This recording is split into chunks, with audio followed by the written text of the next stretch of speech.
کیونکہ آج اس وقت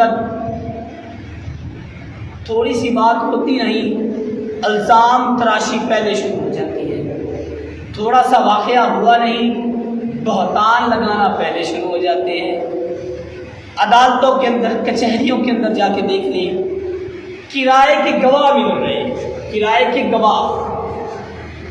اب جھوٹی گواہی گناہ کبیرہ ہے، لیکن آپ جائیں کورٹ کچہریوں میں، کرائے پہ آپ کو گواہ ملیں گے، اس سے آپ گواہی دلوائیں گے، جبکہ گواہی کا حکم یہ ہے کہ جس نے آنکھوں دیکھا، کانوں سنا اور دل اس کی تصدیق کر رہا ہے کہ واقعی یہ ہو۔ اب ہر بات کی دل تصدیق بھی نہ کرے کہ بھائی میں نے ایک بات کو سنا ہی نہیں ہے، ایک بات کو دیکھا ہی نہیں ہے، ایک کام کو، فعل کو دیکھا ہی نہیں ہے، اور دل اس کی خام خواہ میں تصدیق کر لے۔ یہ جواز بنایا جاتا ہے کہ دل اس کی تصدیق کرتا ہے کہ یہ بندہ سچا ہے۔ بعض اوقات سچوں سے بھی غلطیاں ہوتی ہیں، بعض اوقات نیکوں سے بھی غلطیاں ہوتی ہیں، لیکن دل کی گواہی اپنی جگہ کہ دل تصدیق کرتا ہے۔ ہاں یوں کہہ سکتے ہیں میرا دل نہیں مانتا کہ فلاں نے یہ گناہ کیا، میرا دل نہیں مانتا فلاں سے یہ کام ہوا، یہ الگ بات ہے، لیکن جب گواہی کا وقت آ جائے گا، جب کسی کی شہادت کا وقت آ جائے گا کہ کسی کے حق میں شہادت دینی ہے، گواہی دینی ہے، تو تب دل کی تصدیق نہیں چلے گی، تب آنکھوں دیکھا اور کانوں سنا وہی مانا جائے گا۔ آج اس وقت فی زمانہ معاشرے کے اندر جہاں اور بھی گناہ اور بھی خرافات ہیں، آج ہمیں کیوں ضرورت پڑی اس موضوع کو زبان زد حال بیان کریں کہ گواہی دینا، جھوٹی گواہی دینا کبیرہ گناہ ہے۔ الزام تراشی ہے نا، الزام تراشی بھی عام ہے، جھوٹی گواہی بھی عام ہے۔ آج ضرورت اس لیے پڑی، گھر میں ساس بہو کی لڑائی ہو گئی، شوہر آیا تو بیوی نے کہا تمہاری ماں نے مجھے یہ کہا تو وہ کہا تو فلاں کیا تو فلاں کیا تو فلاں کیا، بات 1% ہوتی ہے 10% بڑھا کے بتائے۔ اب وہی لڑکا وہی بچہ ماں کی طرف گیا، ماں نے ایک بات کی 12 باتیں بتا دی، الزام تراشی۔ یہ مثالیں دی جا رہی ہیں۔ کسی مجمع میں بیٹھے کوئی بات ہو گئی، اب اس جگہ سے اٹھ کے دوسرے مجمع میں گئے اور جا کر کہا فلاں جگہ پہ تو فلاں نے فلاں بات بھی کی، تو فلاں نے یہ، تو فلاں نے یہ، تو فلاں بھی کی۔ یہ الزام تراشی، الزام بہتان ہے، اور یہ گناہ کبیرہ ہے۔ جس طرح جھوٹ اللہ کی بارگاہ میں ناپسندیدہ عمل ہے، اور فرمایا قد افلح المؤمنون، مومن سچا جھوٹ نہیں، گالی نہیں دیتا، جھوٹ نہیں بولتا۔ اس طرح جھوٹی گواہی دینا بھی اللہ کے ہاں بہت بڑی چیز ہے۔ تو آج اس مختصر وقت میں ہم کوشش کریں گے اللہ تبارک و تعالیٰ کے حبیب لبیب صلی اللہ تعالیٰ علیہ وآلہ وسلم، بڑا مشہور اور پیارا واقعہ جناب ابو ہریرہ رضی اللہ تعالیٰ عنہ۔ ابو ہریرہ کوئی عام صحابی نہیں ہے۔ قال رسول اللہ صلی اللہ علیہ وسلم، صفحہ چبوترا پہ جس صحابی نے سب سے زیادہ پڑھا، علمی مقام میں جس صحابی کا مقام زیادہ ہے، علم دین جس نے زیادہ حاصل کیا، باقی سارے صحابیوں کے اپنے اپنے مقام، احادیث مبارکہ جس صحابی سے زیادہ روایات ہیں، جو زیادہ حدیثوں کے راوی ہیں، ان کا نام ہے ابو ہریرہ۔ حضرت ابو ہریرہ رضی اللہ تعالیٰ عنہ ایک دفعہ جگہ سے گزر رہے، رات کا وقت تھا، بوڑھی عورت کھڑی ہے، اس نے اپنے آپ کو ڈھانپا ہوا ہے۔ چلیں بوڑھی کو ختم کر لیں، عورت کھڑی ہے، اس نے اپنے آپ کو ڈھانپا ہوا۔ جناب ابو ہریرہ قریب سے گزرے، صدا دی ہے اللہ کے نیک بندے، رسول اللہ صلی اللہ علیہ وسلم کی صحبت میں علم دین حاصل کرنے والے، ایک سوال ہے۔ آپ رک گئے، فرمایا حکم ہو۔ عورت نے عرض کی اے صحابی رسول صلی اللہ علیہ وسلم، مجھ سے فلاں حماقت ہو گئی، فلاں گناہ ہو گیا، کیا میری کو معافی ہے؟ کیا میری کو توبہ ہے؟ صحابی رسول ابو ہریرہ رضی اللہ تعالیٰ عنہ آپ اچانک سے حیرت زدہ ہو کر اپنی زبان سے الفاظ نکالتے، اللہ تمہیں ہلاک کرے، اور جن کے ذریعے تم نے گناہ کیا ان کو بھی ہلاک کرے، اور جو تیرے اس گناہ کی زد میں آئے وہ بھی ہلاک ہوں، تیرے اس گناہ کی معافی نہیں ہے، اللہ تمہیں ہلاک کرے۔ عورت شیمدہ ہو گئی، ندامت میں چلی گئی، شرمسار ہو گئی، اپنے لفظاں چاہیے ہے سادہ لفظاں شرمسار سی ہو گئی، اور پریشانی کی حالت میں جسم کانپنے لگا۔ اللہ کے نبی کی صحبت میں بیٹھنے والے صحابہ کے دل نرم ہیں، ان کے دلوں میں نرمی ہے۔ رات بے چینی کے ساتھ ابو ہریرہ رضی اللہ تعالیٰ عنہ نے گزاری، دن ہوا، دن ہوتے ہی حضور کی بارگاہ میں چلے گئے، عرض کی یا رسول اللہ صلی اللہ علیہ وسلم ہمارے ماں باپ آپ پر قربان۔ رات جاتے وقت ایک عورت ملی اور یہ سوال کیا کہ مجھ سے فلاں گناہ ہوا ہے، کیا اس کی معافی ہے؟ تو میں نے جواباً اپنے علم کی وساطت سے کہا کہ تیرے اس گناہ کی کوئی معافی نہیں ہے۔ میرے کریم آقا علیہ السلام نے فرمایا تو پھر بتاؤ اس عورت کا آگے حال کیا تھا؟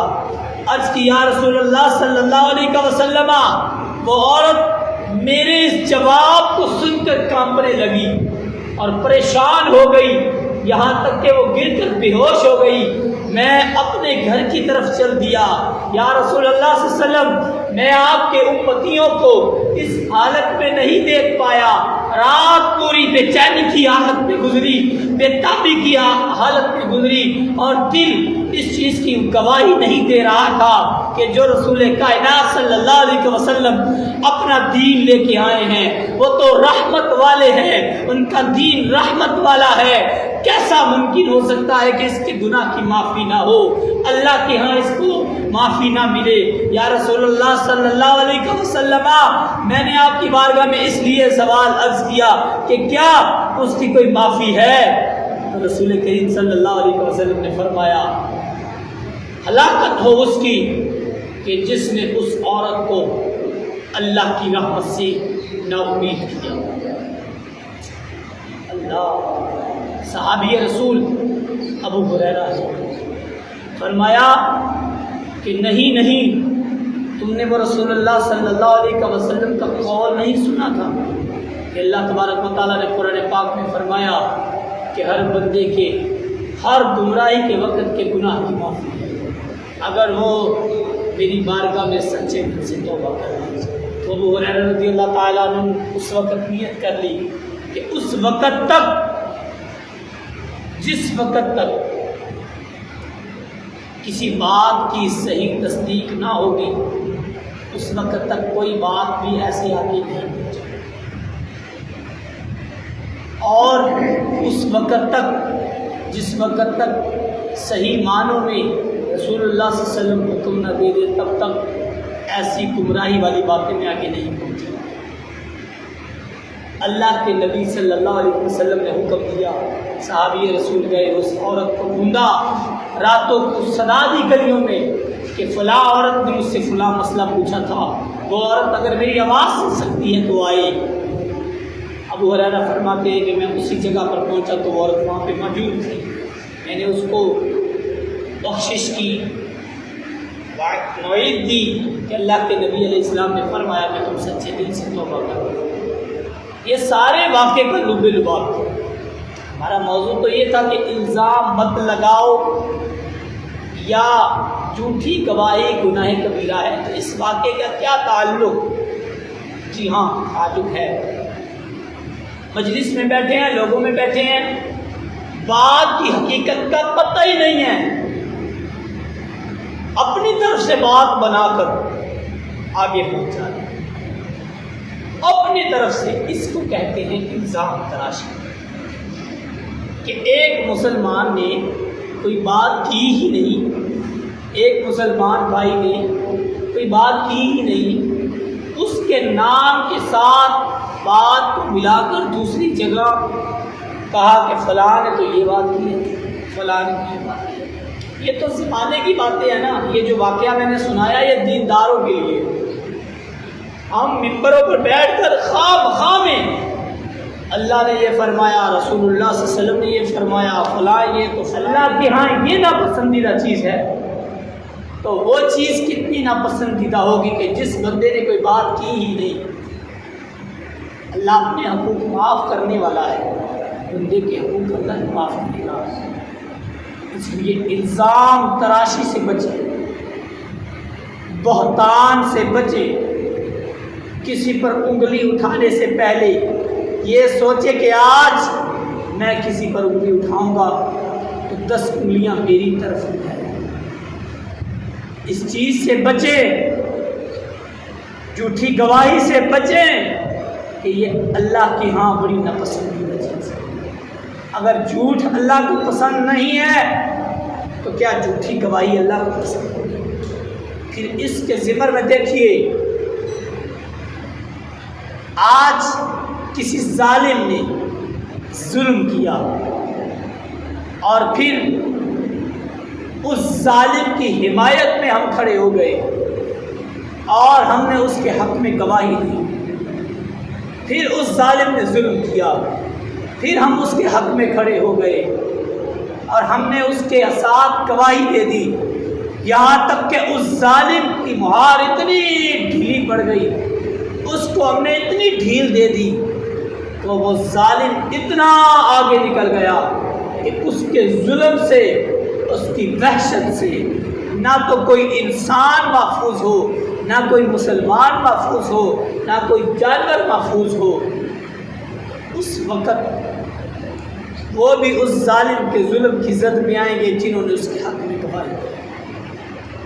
وہ قاتل جس نے ناحق قتل کیا اور ہم نے اس کے حق میں گواہی دے دی، اس قاتل کے ساتھ ساتھ ہم بھی قاتلوں میں ہمارا بھی شمار ہوگا جس نے جھوٹی گواہی دی۔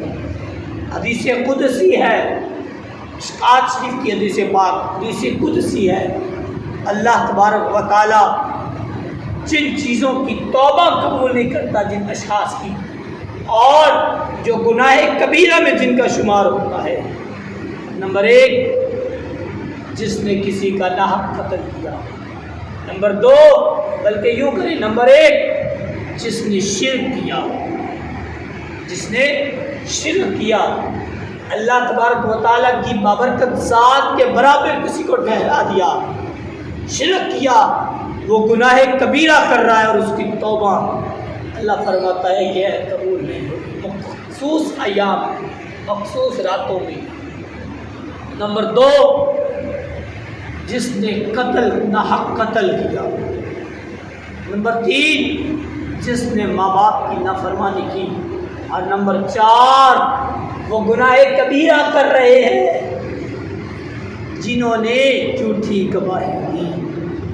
اب گناہ کبیرہ کی تعریف سنی، وہ گناہ جن گناہوں کی معافی اس وقت تک نہیں ہوگی جب تک ان گناہوں کو ہم اعلانیہ دہرا نہ لے کے ہم سے یہ خطا ہوئی ہے، یہ غلطی ہوئی ہے، اب ہم اس کی ندامت ہے، ہم اس غلطی پر شرمندہ ہیں اور ہم اس غلطی کی توبہ کریں۔ اگر وہ حقوق اللہ ہے تو اللہ کی بارگاہ میں بھی اس کی توبہ کریں اور بندوں کے سامنے رجوع بھی کریں۔